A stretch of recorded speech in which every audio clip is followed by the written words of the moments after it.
Ne oldu o? Cehenneme gitti. Ermənistanı xilas etmək istəyirsinizsə, deyin ki, çıxsın torpağımızdan. Dərhal rədd olsun. Şuşada, Cıdır düzündə sərxoş vəziyyətdə oynayan o təlxək bəyan etsin ki, çıxıram. Yoxsa gündə 5-6 dəfə dünya liderlərinə zəng etməklə məsələ düzəlməz. Axı, Ermənistan diz çöküb. Artıq onun başından elə vurmuşuz ki, ayıla bilmir. Ermənistan baş naziri Cıdır düzündə sərxoş vəziyyətdə rəqs eləyən, özünü böyük sərkərdə kimi aparan, indi yıxılıbdır onun bunun ayağının altına kömək istəyir, imdad diləyir, özünü alçaldır, xalqını alçaldır.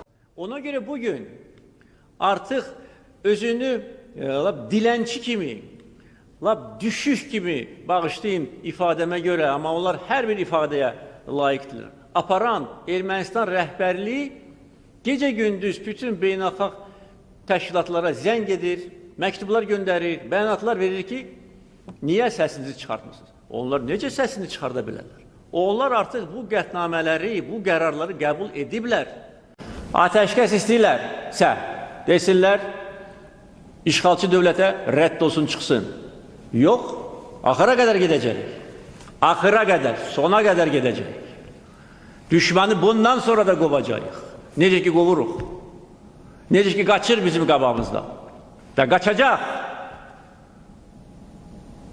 Çünki biz haqlıyıq və biz güclüyük. Xarici mətbuat indi Azərbaycan xalqı görür ki, mən bütün bu suallara cavab verirəm. Və necə lazımdır? Onların səviyyəsinə də düşmürəm, heç vaxt. Necə lazımdır cavab verirəm də susurlar da. Çünki cavab verə bilmirlər. Deyirəm, gel güzgüyə bax. Sən burada gəlmişsən bizi ittiham eləməyə. Sual vermir, elə bir ki, prokurordur. İttiham edir bizi. Ya sən kimsən ki? Gedin, baxın da F-16 neyinir? Havadadır, yerdədir. Herkes bilir ki, yerdədir. Ödə təlimlər üçün gəlir. Və müharibə başlayanda qalıbdır. Türkiyə qardaşlarımız onları saxlayıblar bizə mənəvi dəstək vermək üçün. Bir də ki, əgər bizə qarşı kənardan aqresiya olarsa, o F-16'ları görəcəklər onlar. Yaxşı, cəmi 5-6 orada təyyarə aeroportda qalıbdır. Bunu hər dəfə sual verir.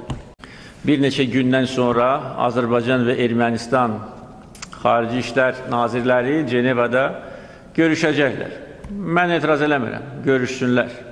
O qədər mənasız görüş olub ki, bu 28 il ərzində o qədər mənasız görüş olub ki, biri artıq, biri əskik fərq eləməz.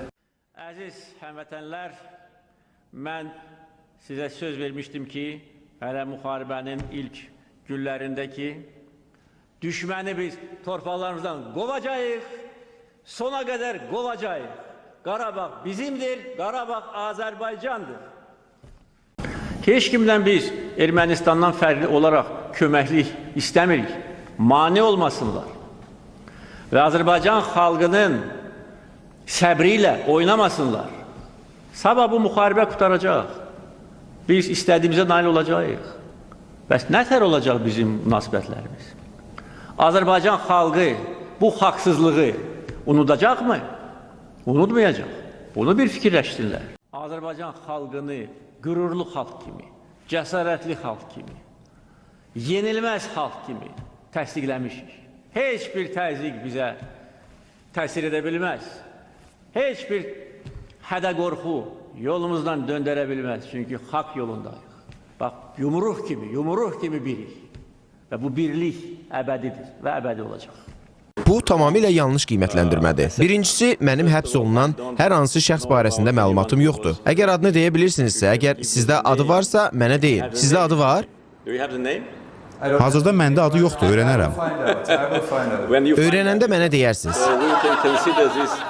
Beləliklə, biz bu sualı etibarsız hesab edə bilərik. Çünki sizdə ad yoxdur və məndə də bu məlumat yoxdur. Biz sizin Avropada etirazçıları necə döydüyünüzə baxırıq. Siz onları atlarla döyürsünüz. İtləri